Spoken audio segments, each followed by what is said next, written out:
ndryshojnë pagat në sektorin e ndërtimit. Pak javë më parë, Drejtoria e Përgjithshme e Tatimeve ka vendosur një tavan pagash në këtë sektor. Përmes një njoftimi publik, administrata tatimore theksoi se të gjitha subjektet duhet të kenë një deklarim korrekt të pagave, për të shmangur masat administrative që parashikon ligji, një nismë që synon të ulë informalitetin në këtë sektor. Por kur do të nisë të aplikohet kjo masë e re? Duke nisur nga ky muaj që ndodhemi, madje administrata do të fokusohet kryesisht tek subjektet që deklarojnë paga më të ulta se pagat indikative të publikuara.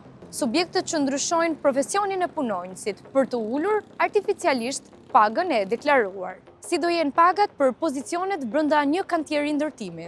Në listën e pagave, paga më ullët është ajo e sanitareve, me 60.000 lekë të reja, më pas bojagjint dhe plakagjint, me 85 deri në 90.000 lekë të reja. Ndërsa pagat më të larta janë për arkitektët me vlerën 120.000 lekë të reja dhe për menaxherët me vlerën 140.000 lekë të reja. Shqipëria ka varësi të madhe nga sektori i ndërtimit, pasi vetëm gjatë vitit 2024, sipas Instat, janë dhënë 1.019 leje ndërtimi.